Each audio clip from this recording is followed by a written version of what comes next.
This is the Believe in Texans podcast alongside former Houston Texans wide receiver, 6-year NFL veteran Cecil III. I am Patrick Creighton, host of Area 45 on Sports Radio 610, your home of the Houston Texans. Cecil, week one in the books, a win in the books. Might not have been the way we drew it up, might not have been the way anybody drew it up, but a win is a win is a win. I will never say I'm sorry for a win. Texans 1-0, Colts 0-1, exactly how we all wanted the season to start. There were some really good things about this game and some really woof things about this game. Let's start with the good for the Houston Texans. Joe Mixon does not look old, does not look slow. In fact, it kind of looked like Joe Mixon did to the Colts what Jonathan Taylor usually does to the Texans. The Texans. Yep. He trucked everybody today. Yeah. They ran him 30 times opening day, 159 yards and a score averaging nearly 5.5 yards per carry. When did the Texans become a bulldozer bully offense? You know what? I tell you what, when you make that move in the offseason, when you bring in a Joe Mixon, you expect him to make plays. Now, I didn't expect him to come out the gate like this, but I'll take it all day long. But I think it's a great adjustment to what the Colts were doing on their front seven. Their front seven, honestly, was giving our Texas offensive line some trouble in the passing game. So, like, hey, they're collapsing the pocket on CJ. Let's find different ways to be able to run the ball. And they did a great job. All game long, it seemed like Joe was hitting the hole. He was finding different lanes. He's so patient. He understands where his cutback lanes are. He understands where to find the seams, where to find the holes, and he's explosive. Pat. There was 2 times I thought he was gone, but he ended up slipping on that slippery turf that CJ slipped on early in the game. Like, I don't know what was going on with the turf today. It was god awful, but it was 2 times I thought he was going to take it to the house, and he will. Before this year is over, you'll see more explosive plays from Joe Mixon, but he was outstanding. I was so impressed, and coming into the game, honestly, I was a little worried about the run game. We didn't see much in the preseason. We didn't see Joe Mixon at all in the preseason. We're like, hey, can we really do this? Are they going to be one-dimensional with the pass? But today, they did a fabulous job finding the holes. Tunsil, Howard, Mason, Kenyon Green, Scruggs. They did a great job opening those holes up, getting to the next level. And Mixon just was dipping and dapping and running guys over, being physical at the point of attack. Do you just love what you're seeing from Joe Mixon today? You know, we had said, in an earlier episode, if they run the ball more than they've thrown the ball, they're probably up by 20-something points. Well, they ran the ball 40 times today, and they only threw it 32, and they won by the skin of their teeth.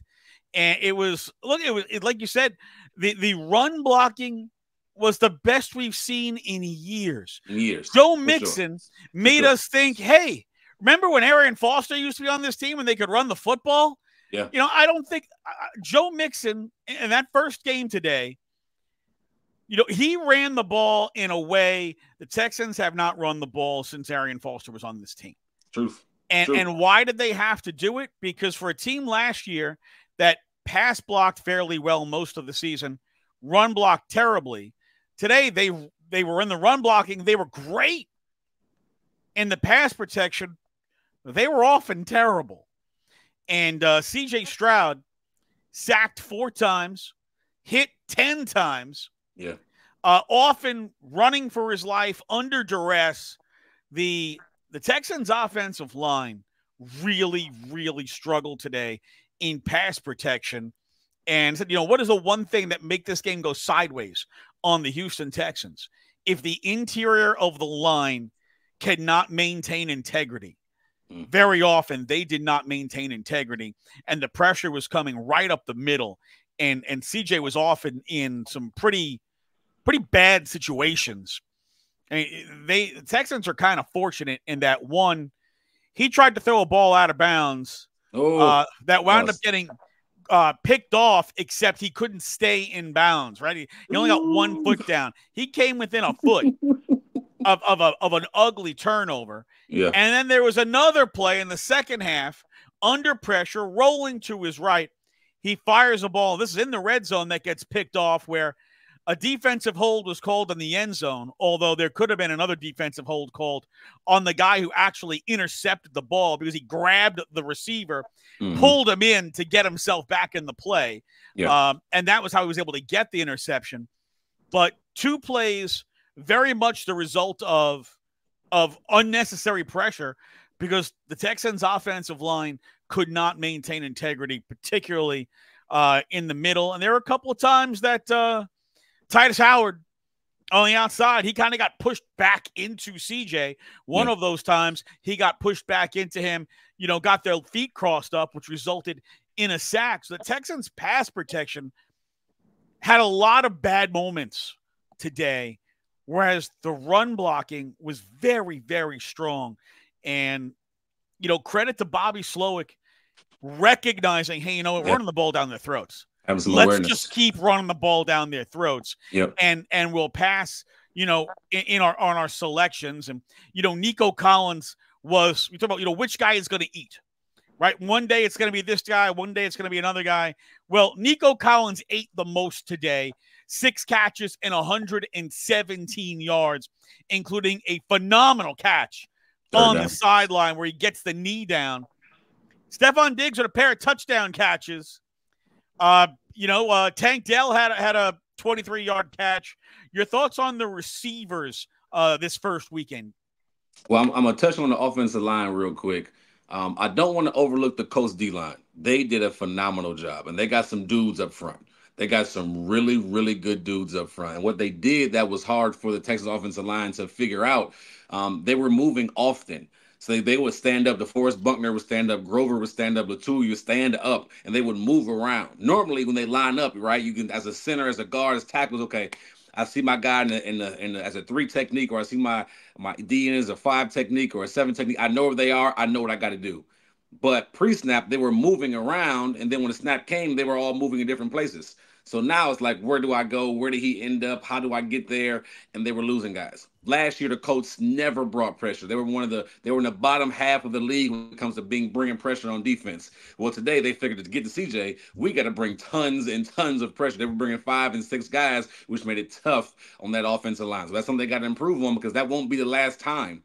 That will not be the last time that teams will bring pressure like that. They've seen that it worked somewhat against the Texans. Well, guess what? It's a copycat league. I'm expecting the Bears and whoever else is coming in the upcoming future to make sure that they bring pressure on this offensive line. Now, back to the receivers. I loved how everybody got touches. Even Schultz had 3 or 4 catches today. He was just trying to find the guys that were open. He didn't force anything. He was taking what the defense gave him, and then he took his shots down the field. Today, like you said, hadn't been Nico's day. Big catch down the fild. I'm starting to think Nico is the Colts hunter. I'm starting to think he's the guy that can't stand the Colts, and he's going to just keep eating them up. Because that 3rd down catch on 3rd and 11. And honestly, you got the ball in the best player's hands, and who's he look for? Your number 1 receiver. I said it. Your number 1 receiver, Nico Collins. He is the guy he looked for. Huge 3rd down catch, kind of sealed the game. But that was big time. But Tank got involved with the reverse. He had a big 23-yard catch. He had 3 or 4 catches. Of course, Diggs had his 2 touchdowns today, and then Schultz was involved as well. So I expect these guys to continue to work that connection with CJ. But it was a good start. I thought it was, I thought the Texans receivers made some terrific catches. CJ really, threaded the needle on some of these throws and had to at times. Indianapolis they only threw the ball 19 times. Anthony Richardson had 212 yards on 9 completions because they were able to hit big plays. They had a 60-yard pass. They had a 54-yard pass. And Texans secondary, I don't know what was going on, but Jimmy Ward had a tough day in the office today. On that touchdown to Pierce. So you got Stingley and Ward and Pierce. Ward is right with him step for step until maybe the last 3 steps when, for some unknown reason, Ward slows down. He just turns his head, he slows down, and the next thing you know, Pierce picks up 2 steps of separation, and that's a 60-yard touchdown. I don't know why he did what he did there. I don't know if he and Stingley didn't know where each other were, but he slows down. Mm. And then on the touchdown, to Doolin is another, just the pass to Doolin is just another tough play for him where he's just gets missed. There was another play where they hit the big play over the middle, and he's not. He gets beat for the pass. Yeah. And then the next play, Anthony Richardson takes the run around the left side, and Jalen Petrie just olays the tackle. Yeah. And they're down to the 5-yard line, and that sets up their final score. There were some misses, some bad misses from the Texans secondary.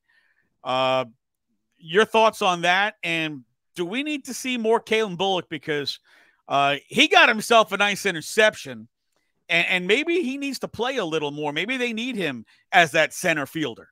You know what? I think it was a lot of miscommunication today in the back end. That's what it seemed like, right? Jimmy Ward and that first touchdown you were talking about with Alex Pierce going on the post and Jimmy Ward and Stingley trailing. It seemed like Ward's eyes weren't in the right spot. And one thing about defensive back, you have to have disciplined eyes, right? It seemed like his eyes were peeking at Richardson either too long, or he wasn't supposed to be looking at him. He's supposed to have a deep third, possibly. I don't know. I got to see the film. I want to hear the interviews and see what these guys say. But once he slowed down, like you mentioned, it was a wrap, because Pierce was in full speed motion straight to the post. And then Stingley was already trailing, and looked like Stingley was expecting Ward to be in the middle of the field and over top of it. And if he was, it probably would have been an interception or a knockdown. But it wasn't. And that was a huge, big play. But you also, two things you didn't mention, when we talked about it, me and you talked about it pre-show, there were 2 or 3 times where A.D. Mitchell was wide open. And he just missed. And he just missed. And I'm like, yo, what is happening? Like, why? And one was on Lassiter. They called a PI. Great job by him, grabbing on him, because that would have been a touchdown if he didn't. And then one was on Stingley. And I'm like, what is happening? Is there somebody supposed to be over top? Is there miscommunication? Is it bad eyes? What's going on? I don't know what it is, but they need to fix it and fix it fast. I thought the DBs would be a strength coming into the season, week 1, right? Especially against to me, a younger, experienced wide receiver core. The only one that really had depth today or had experience was Michael Pittman Jr. Everybody else, Alex Pierce played sparingly last year, and then A.D. Mitchell was a rookie, and Josh Downs was out. So I was leaning on the secondary to really make some plays. Even though Kalen Bullock played well when he was in, 3 tackles, 1 interception, I was kind of disappointed in what I saw from the secondary as a whole. And I expect things to get tightened up, because next week the Bears come to town, and whether they are, I don't know how many yards he threw for today. You talked about it, 94 yards. 93 yards. 93 yards. Whether he throws a 93 or not, Caleb may not miss those throws, because you talked about it, like how inaccurate AR is right now. He may not miss those wide open throws that AR missed today. They got some playmakers with Chicago, so they got to clean that up before the season gets really going. The Bears won today 24-17. They did not have an offensive touchdown. They had a block punt. Jonathan Owens, former Texan. Yeah. Yeah, and they had a pick 6 also. And a pick 6. And a pick 6. Yeah, it was. They did not. The offense was terrible. I said Caleb Williams had 93 yards passing. I don't know if he went and cried on his mom after the game or whatnot, if that would help. But it was a tough day at the office for him. But somehow his team won. I promise you will not throw for 93 yards and beat this team next week. That will not happen. Defensively, I thought Henry To'oTo'o had a pretty darn good game. Yes, sir. His name got called a lot. He was often, making tackles in the run game, had a TFL, had a pass defended. Yeah. Henry To'oTo'o was a big part of that defensive success today, especially on the ground where, the Colts broke 100 yards rushing, but 56 of that was from Anthony Richardson. Yeah. Right? Yeah. They held Jonathan Taylor. 16 carries, 48 yards, 3 yards a carry. I don't know they've ever held him to those kind of numbers, period. And a lot of that was Henry To'oTo'o.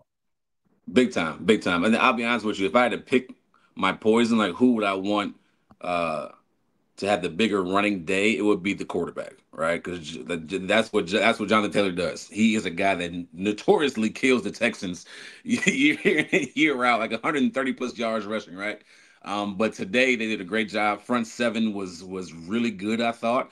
Henry was everywhere. I was surprised. Now I wasn't. I was surprised. I was happily surprised because somebody needed to step up. With Christian Harris being out, we knew Alshire would be good. We need somebody else to step up in that linebacker room, and Henry did a heck of a job today, being around the ball, knocking the ball down in the passing game, making tough tackles, getting off the blocks. He did a really good job, and we need him to continue to ascend to continue to have a good year for this defense to do well. Non-offensive plays that really stood out to me today. Okay. Number one, Mario Edwards Jr. with a WWE style sack of Anthony Richardson, wrapped him up and absolutely slammed him to the ground. Where I'm surprised that wasn't a penalty. I'm with you. I really thought he was going to get flagged because of the way he ripped him to the ground and landed on him. I don't know if it's because he didn't throw him on his head, or what managed to not get that flag. It was a violent play. It was a football play, right? He didn't suplex him on his head. It was. He didn't throw him over his top. It was a side takedown, but it was a real rough side takedown. And I think just because the way that roughing the passer is called and that it is not always consistent, every crew seems to have their own interpretation of what roughing the passer is. Some crews, if you barely touch the quarterback after he throws the ball, they're throwing a flag.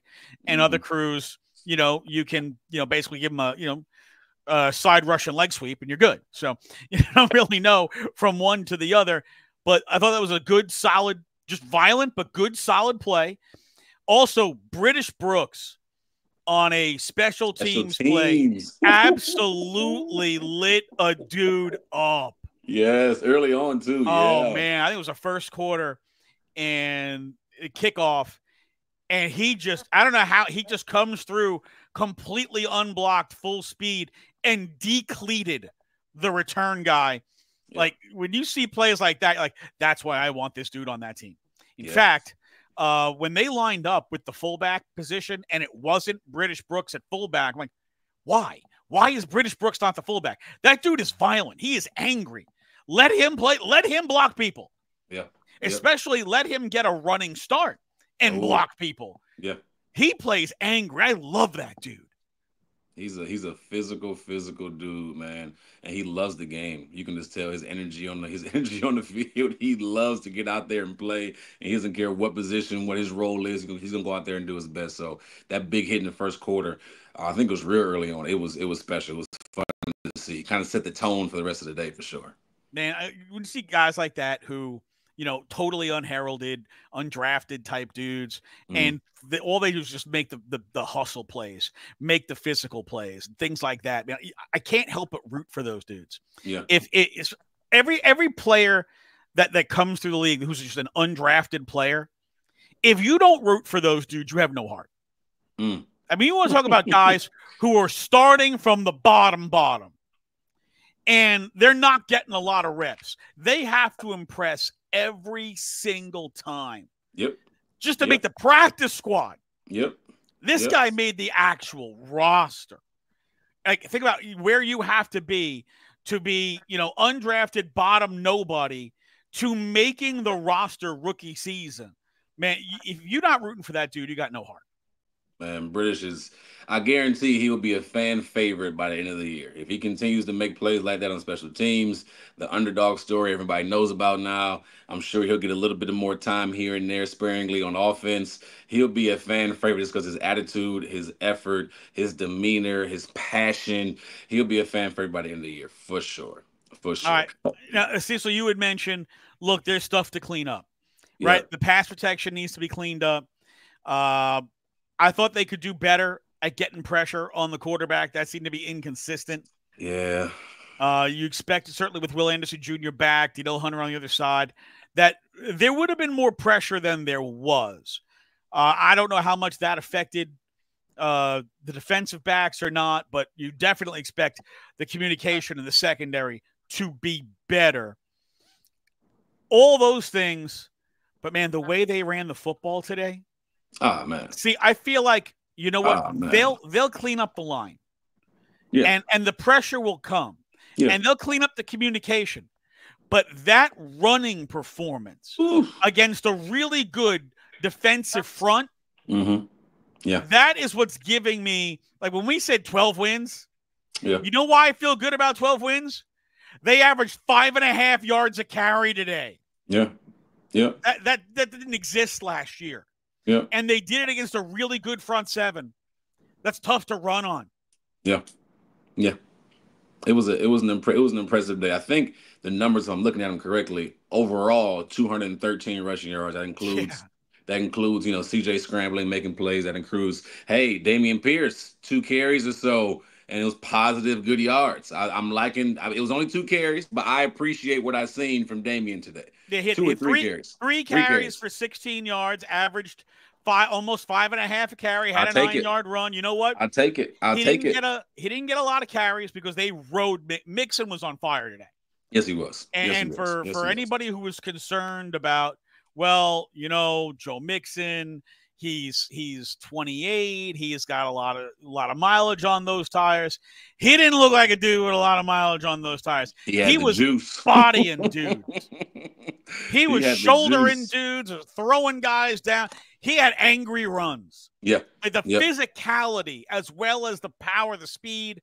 Like you saw the speed, the cut, and the physicality. You saw all 3 aspects of what you want in a big-time running back. He gave you everything today. And if he is healthy this year, he stays healthy this year, that rushing attack, the idea that the Texans could actually be a balanced offense. Yeah. Not predicated on score, not predicated on outcome, but predicated on ability. Yeah. That should scare the living hell out of teams. It should scare the living hell out of them. And guess what? CJ was still CJ today. CJ still made some incredible throws. The 3rd and 11 to Nico Collins, that ball placement, oh my gosh. Now, actually, Nico dropped one today too. He dropped it early first half. I can't remember if it was first quarter or second quarter. And CJ put it on the sideline in between the cover 2. And he had it right in his hands and it slipped out. Like CJ was dropping dimes. CJ was still CJ. He looked uncomfortable in the pocket at times, rightfully so, because, they were getting to him. But he did a great job staying calm, still leading the offense. If I'm not mistaken, they had 76 total plays today and 20 more minutes of time possession than the Indianapolis Colts. So even with him getting pressure, he was still able to scramble, get out the pocket, find plays. The one he scrambled to his right and found Nico in the middle of the field on that 3rd down and 14, whatever it was, that was humongous. Like CJ, to me, is still, even though it didn't seem like a normal CJ day, he was still making tons of plays. He was still being on time with his targets. He was still finding guys that going down the field. He was just special today. It just didn't. I think the running game took over what CJ did, but we can't forget how special and how important he is because he made some huge throws and some huge moments. No, I agree with you. I think there were times where because there was so much pressure. Oh yeah. There were times where it's like he sensed pressure that wasn't there. For example, the 3rd down, I think it was like 3rd and 5. And he has a pocket. He's got room to step, but he hurries a dump off throw to Daria Gumbawale, who's like 2 yards shy of the marker. I felt that was an instance where he felt pressure that wasn't there and settled for the check down when normally he would have stepped up in the pocket and fired that ball down the field. Yeah. I thought there were a couple of times like that. And I don't know that you necessarily blame him. The pass protection clearly looked out of sync. And, those guys, they got their reps together in practice, but they didn't get their reps together in any preseason games. No preseason games. Yep. And look, I think what we're seeing is offensive line didn't play together in the preseason, and they had some warts. Yep. I think we've seen around the league quarterbacks that didn't play in the preseason. They had some rough days today. Yep. There were a lot of wolf passing performances in the NFL today. And, even Anthony Richardson, you say, well, he had the big game with the 2 touchdowns and 212 yards. He was 9 of 19. He missed a lot of open throws. And we talked about it earlier with the defensive breakdowns. He had at least 2 other plays that were lock touchdowns if he just doesn't miss. Yep. And he was missing from the pocket. And this is what we talked about in the the preview show was when Anthony Richardson gets outside the pocket, he is one of the most dangerous players in the league. Facts. But from within the pocket, he is mortal. He is not as accurate as he should be. You saw him airmail. What was it? So was that first drive? They're at 4th down and 1 at like the Texans, 47-yard line? 4th and 1. You have Anthony Richardson. You have Jonathan Taylor. And you're throwing the ball. Yeah. You dumbasses. What are you doing? You dumbasses. And Richardson sails the ball 10 yards over the head of his intended receiver because, he can't throw short passes yet. And throwing to a rookie at that. I'm like, oof. Like 4th and 1 at midfield. Yeah. If I could borrow a phrase from Richard Sherman, run the ball. Yeah. Run the ball. Yeah. Like, what are you doing? Run the ball. Thank you for being an idiot, Shane Steichen. We will take that. Thank you very much. Yeah. And you saw on the ensuing possession, because the Texans then had a 4th and 1. And CJ hits Brevin Jordan for the first down. And that really is the difference between these 2 quarterbacks. In the pocket. Yes. CJ Stroud is incredibly accurate. Anthony Richardson, not so much. I agree. And Anthony might make some great plays, and I'm not trying to take away from his athleticism or the strength of his arm or the unique talent that he has. Because, look, we're being silly if we're trying to deny those things, right? Facts, yep. But in the NFL, 80% of what you do is on time in the pocket, and he's not on time in the pocket consistent enough for them to play that kind of football. They need to do, much as we talked about, with Lamar Jackson, sometimes it seems the play call is Lamar, do magic on 1. I think it looks like they are really kind of reliant on Anthony Richardson, do magic on 1. And that ultimately is going to be the difference between them being a real contending team and a team that has great moments and head-scratching moments. I couldn't agree more. You see the special moments he has. I mean, the first deep ball touchdown he threw, he slipped, and there was pressure in his face, and he threw just a bomb perfectly 60 yards down the field. And then there's plays where it's 4th and 1, like you mentioned, and the guy was open on a 5-yard hitch route, and he overthrows him by 10 yards. But I also think, too, going back to what you mentioned about the pressure, we didn't get a lot of pressure from our front four today. We got a decent amount, not a ton. I'm wondering if they didn't bring more pressure. I want to see the stats and the blitz rate, right? How many times we actually blitz against this team today, because of how you mentioned they wanted him to throw from the pocket. If you're going to beat us by dropping back and throwing the football. Beat us, Anthony Richardson only played a game and a half last year. Beat us by reading the coverages and throwing accurately inside the pocket. So that's a great point by you. I think that's what they tried to do today. I want to see the blitz rates. I want to see how many times they did bring pressure when they didn't. But I think right now, as a young talent guy, like you said, he is extremely talented, but he is very inaccurate right now. 9 and 19, 212 yards, but 2 of those came from humongous bombs going down the field to Alex Pierce, where he missed 3 or 4 guys wide open today that could have really hurt the Texans. Yeah, one of the other things, and look, this is someone I wanted to bring up earlier, and we got into some other things, but the blocked punt. It was the play right after there was an absolute jailbreak.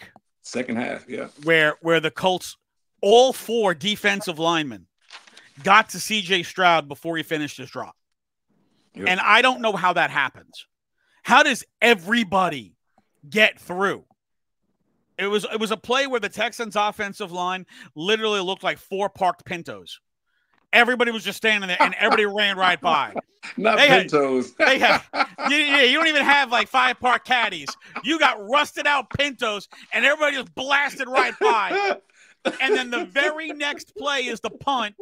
And guys are coming off the edge completely unchecked. Guys coming up the middle. It's like, what is going on with their protection up front? Yeah. And the fact they still won this game, despite the fact they had so many protection breakdowns. I said 10 quarterback hits, 4 quarterback sacks. Yeah. That's unacceptable. I mean, that's kind of like what happened last year, the first couple of games, except you knew you didn't have most of your offensive line wasn't playing. I mean, you were into depth, not backups, but you were into like guys 3, 4, and 5 down the depth chart. Yep. There were no excuses. You had your starters. There were no excuses for how poorly they played in pass protection today. And the false starts. Oh, 4? Oh, dude. Jeez, is there? And how many did Tunsil have? 3? At least 2. I know he had 2 for sure. He had 2 for sure. I mean, when they say, "Hey, we're going to do it on whatever count it is," are the offensive linemen, they all on different counts? Because it just this is a bugaboo for them now for what, 3 years? Yeah, maybe they have not been able to figure out how to stop the false starts. Yeah. And for a guy like Tunsil, who's as good a player as he is, he's one of the best players in the league as a tackle. How do you false start multiple times every game? These are things that it's just like, all right, how is this happening? Why is this happening? How can we fix this? Because it's just too many times. I tell you what. Despite all the things we're talking about, the false starts, the pass protection, the miscommunication in the back end of the defense, good teams find ways to win. This time last year, this stuff goes wrong, they lost. Absolutely. This time last year against Atlanta, they lost. This time last year, these things happen during the game. They lose to Carolina. They lose to Baltimore. They're losing these games. Now they have the confidence, they have the ability, they have the talent, they have the people, the right people in the right places on their particular squad that they can get over those things and they can still find ways to win, right? Nobody's playing a perfect week 1. Now, if this happens and continues to happen week 7, week 8, then we got some issues we need to figure out ASAP, right? But week 1, even though we don't like to see it and like to view it, these are things that they are, and you mentioned it earlier, they all can fix and they will be fixed as far as the pass protection, the communication on the back end, even some of the, I was a little bit, not concerned, I was a little bit confused, maybe. Why didn't they call more screens? Right? The front 7 is getting that much pressure. Why don't we dump it off? But then CJ started missing some screens, right? He missed 1 or 2, and they were getting so much pressure on him. So I love to see how the Texans fought back today.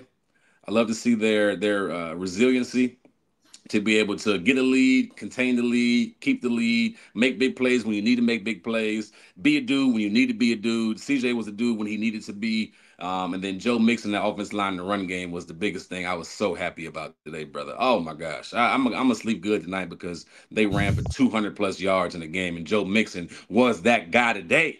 Joe Mixon was special, man. That was fun to see. Joe Mixon was a boss today, and he was special. You know, when they started the game and you see Cam Akers is inactive, you're like, man, sometimes it's not a meritocracy, right? Sometimes it's not a meritocracy because Cam Akers definitely outplayed every other back in the preseason, and you thought he would have gotten at least been active, but he was not active today. And Dameon Pierce didn't have a lot of reps, but he was productive on the reps that he had. He looked good. Joe Mixon carried the ball 30 times. Now, I don't think they should be giving him 30 carries every day because I think that's a good way to wear him out. Yes. But if Joe Mixon touches the ball 22, 24 times a game, and he's that kind of productive, there's going to be a lot of W's. And you mentioned today, Texans time of possession, 40 minutes. 40 minutes.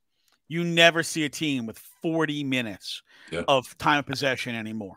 Yeah. If they can just clean up those defensive breakdowns and not give up those bombs, this would have been a blowout. It would have.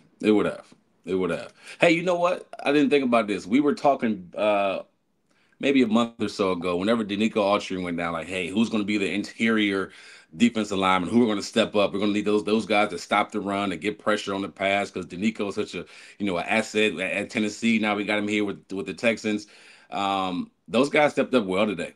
Those guys stepped up in a big way, getting both D tackles got sacks today. Yeah, they're the guys who got the sacks. Foley Fatukasi, Mario Edwards Jr., they're the guys who got the sacks. They got the sacks. They did a good job in the run game. The reason why, those JT didn't go crazy today, one of the big reasons was because those two D tackles held their own and did their job. So really good job by those two guys. In fact, the Texans had 2 sacks, Foley Fatukasi and Mario Edwards Jr.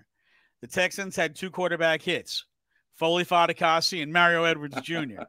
The Texans had 5 tackles for loss. One of them was from Foley Fatukasi, and another one was from Mario Edwards Jr.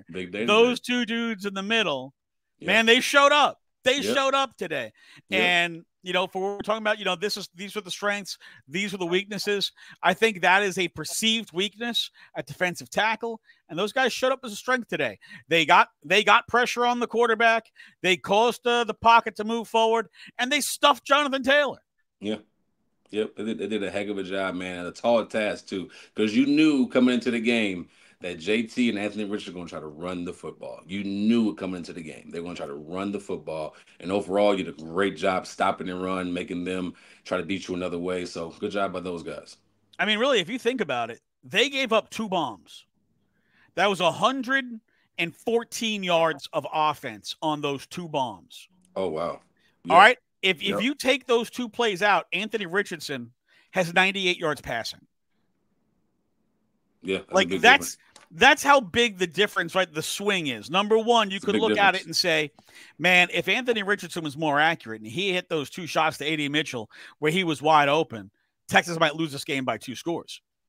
You look at it the other way and say, man, if the Texans don't give up those 2 bombs, where they should have made plays. Should have, yep. This is a blowout. It's not even close. Yep. And I feel like that's how they feel right now. I feel like they feel like that game was too close. We're much better than them. They shouldn't have been in the game. If it wasn't for our mishaps, I'm thinking from a player's perspective, if it wasn't for our mishaps in that particular deep balls, whatever case may be, we're winning by probably 3 touchdowns. We're up a lot bigger than what it should have been. So at the end of the day, they got the victory. Like we talked about, good teams find ways to win. How many times have we seen Kansas City not play well in the first half, struggle here, struggle there, and then Mahomes and company just find ways to win?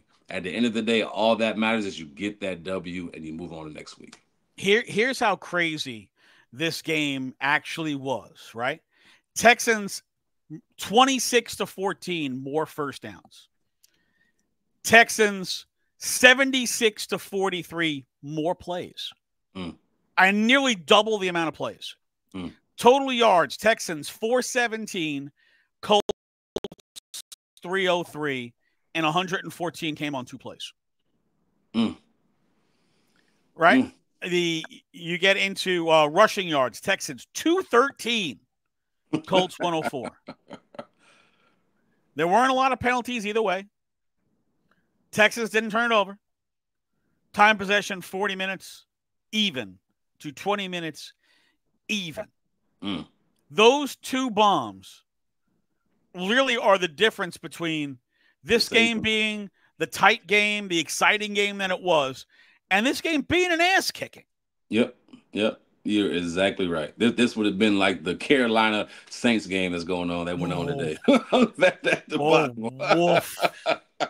Man. But yeah, you know what? If they don't hit those 2 bombs, Anthony Richardson, 7-19, 98 yards, looking an awful lot like that Bryce Young stat line or that Caleb Williams stat line, because those stat lines were woof. Yeah, they were bad. Bro. Woof bad. Holy cow. In fact, we were just kind of tooling around with this, before we got on here. The passing lines from various quarterbacks today and how bad some of these passing lines are. And just like, what the heck is going on? So here are the wolf lines from today. Daniel Jones, 22 of 42, 186 yards, 2 picks. He threw the ball 42 times and didn't get 200 yards. Yeah, you don't want That's Daniel a skill. 42 times. Bro, that's a skill. Do you know how hard it is to throw the ball 42 times and not get 200 yards? Like, you got to work at that. Straight wolf. Good Lord. Bryce Young for the Carolina Panthers. It was bad. It was bad. So many people in Houston wanted him over CJ, you silly, silly gooses. That was me. We're just going to pretend that you didn't say that. Bryce Young, 13 of 30, 161 yards, 2 picks. That's tough. Woof. That's tough. Woof. There's more. Oh, don't worry. Week 1. Oh, there's more. Gonna love this. The Jacksonville Jaguars, who blew a 17-7 lead with their second half. These are the Jaguars went to the half up 17-7. Here are the Jaguars' possessions at from halftime on. 3 and out. 3 and out. 6 plays, 94 yards. Lost fumble. Oh. 94 yards and fumble? Sheesh. Yep. Fumbled inside the 10. No, actually, I think they were inside, but the fumble wound up being recovered at the 20-yard line. And the next play was an 80-yard bomb to Tyreek Hill. Ensuing drive, they turned the ball over on downs on 4 plays at their own 30-yard line. 3 and out. 3 and out. In fact, they lost 15 yards on their last drive. The offense just MIA the entire second half, and they allowed the Dolphins to come back from 17-7 and win 20-17. Just straight up woof from the Jaguars. Trevor Lawrence, 12 of 21, 162 yards and a score. You just paid him, too. Just woof. You just paid him all that money to lose a 17-point lead. It's week 1, but man, God, dog, like you can't do that. You paid him that money and he got 160 yards passing. You can't do that. That's some woof. What would you say if I told you the Patriots-Bengals game had some woof? Jacoby Brissett, 15 of 24, 121 yards. What's up with the offense today? Like, what is going on? You know, I know what it is. I know what it is. Guys not playing in preseason. Yeah. Well, Joe Burrow, 21 of 29, 164 yards. How Joe Burrow got 21 completions and 164 yards? Did they win? Did the Bengals win? No, they lost. Lost to the Patriots? The Bengals lost to the Patriots 16-10. And then Titans-Bears, we got a couple of woofs here. The Bears, who win this game 24-17, did not have an offensive touchdown. Caleb Williams, 14 of 29, 93 yards. Oh, rookie. And Nick Wright had this guy rated higher than C.J. Stroud coming into the season. No, he didn't. Yeah, he did. Come on, Nick. Will Levis, 19 of 32, 127 yards, a touchdown, 2 picks, lost a fumble. That's a rough day for Will. I mean, and they lost, right? See, this makes me, and you mentioned this, so I'm gonna give you credit for this, Pat. You said how important, because I'm the one in week 1. I want to play the Cowboys. I want to play the Bills. I want to play the Packers Monday night, make it a big shine game. We had the Colts week 1. So not only do you go 1-0, but you go 1-0 in the division. So now that with Jacksonville losing, with Tennessee losing, you put yourself in good position moving forward in the AFC South, not only overall record but division record. That was that's a good win today. Kyler Murray. We keep going. 21 of 31. 21 passes. 162, touchdown, lost a fumble. So was everybody just throwing bubbles today and hitches and screens and checkdowns? Like why is nobody throwing? Everybody is captain checkdown today. I only got 2 more. It's from the Steelers-Falcons game, which set offense back 40 years. Kirk Cousins, 16 of 26, 155, a touchdown, 2 picks. $100 million man.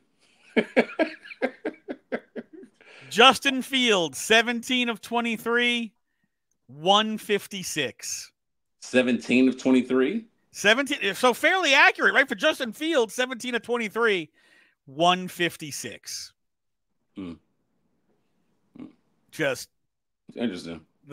So many quarterbacks. It's interesting. With the wolf today. That's interesting.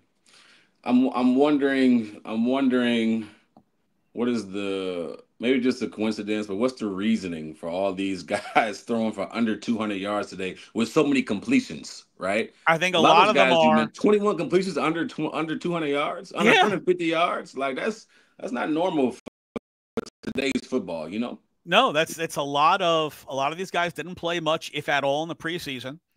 And it's a lot of quick check down because they haven't had reps, they haven't had snaps. No time. And the timing's off.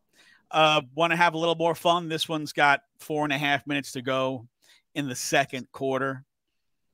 Deshaun Watson, because it never hurts my heart to talk about Deshaun Watson's follies. 6 of 12, 33 yards.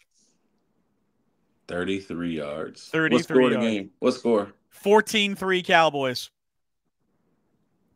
Dak Prescott, who got paid today, 11 of 16, a $130, and a touchdown. So Dak is not feeling the quarterback woofs today. But Deshaun Watson, woof. Deshaun Watson might be in trouble, man. If he continues to play like this, when you're because the Browns are in Super Bowl mode. They think they got a team good enough for.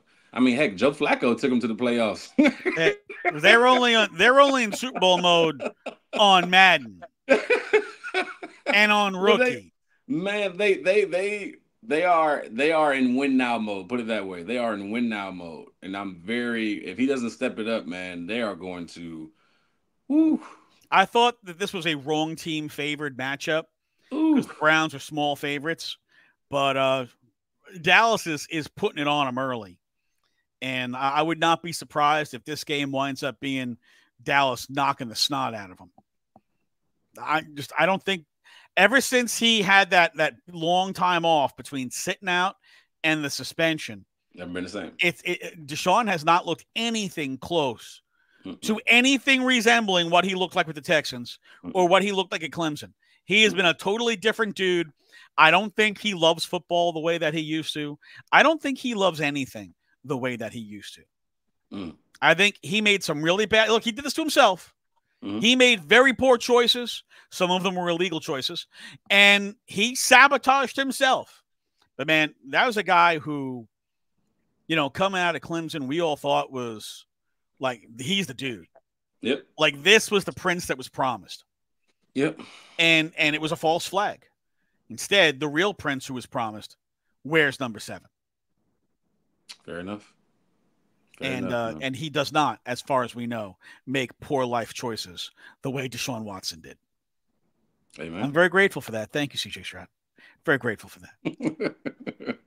Texans start the season 1-0, baby. 1-0, sitting atop the AFC while everybody else in the division has big, fat L's. And can't say that I'm upset about those big, fat L's. I just took a peek at the Commanders-Bucks game. Okay. Baker Mayfield, 16 of 19, 174 yards and a touchdown. Okay. Jaden Daniels, 5 of 8, 46 yards, 6 carries, 58 yards. Running.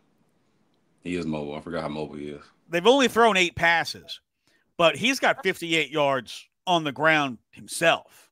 Mm-hmm. He's going to be very interesting as a player. I think he's obviously incredibly talented player. Mm-hmm. But, you know, the Commanders never seem to be able to get out of their own way. Can he be the guy that finally gets them like into the mix with the Cowboys and the Eagles? Because holy cow, the Giants stink. Giants are all the way down there. The Giants stink. They're all the way down there. Did you see the jerseys they wore today? Terrible. They looked like throwback Montreal Canadiens jerseys. Terrible. From the 30s. Yes. Like, what the hell are you wearing? Yes. They were awful. They're wearing Canadiens jerseys from the NHL. Beat up. And they got beat up. Oh, they got pounded. They got beat up. They got beat up by Sam Darnold, who's on his 14th team.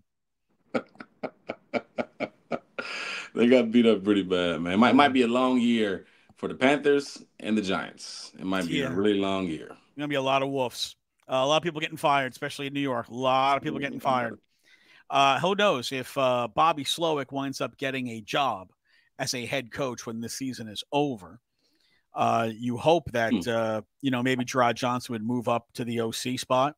Yeah, that'd be great. If Gerard is also moving on, Brian Daboll is going to be on the block as an available offensive coordinator. Possible, maybe. Not working out for him as a head coach, but I also think that a lot of that has to do with the general manager and they're forcing him to play Daniel Jones and not giving him any other options. You know, if somebody says to you, hey, I need you to win a road race, here's my 72 Pinto. Yeah, the floorboards are rusted out. You got 2 flat tires. But, man, you can do it! And if you lose, you're fired. Like, that's kind of what he's dealing with right now. So coaches need players, and players need coaches. It's that simple. Like, you need some players. You can be the greatest coach in the world. If you ain't got no dogs, if you don't got a quarterback, if you don't got these guys to make the plays for you, there's nothing you can do. There is nothing that you can do. Texans 1-0 on the season. They will take on the Bears next week, whose offense looked like it was – hell, it was in reverse. It wasn't even in neutral. It was in reverse. Oh, their offense looked so bad. Their defense looked really good. The offense looked putrid. We were looking to see if the Texans can kind of get some of their things fixed and potentially put it on the Chicago Bears for their home opener next week. Cecil, appreciate you, my friend. Always good to see the Texans get a W. Make sure you like and subscribe to the Believe in Texans podcast wherever you get your podcast. He is Cecil Shorts III, former Texans wide receiver, 6-year NFL veteran. Follow him on X and or Twitter at CShorts III. I'm Patrick Creighton, host of Area 45 on Sports Radio 610, your flagship home of the Houston Texans. Follow me on X, Twitter at PCreighton1, and we will see you during the week. Go Texans.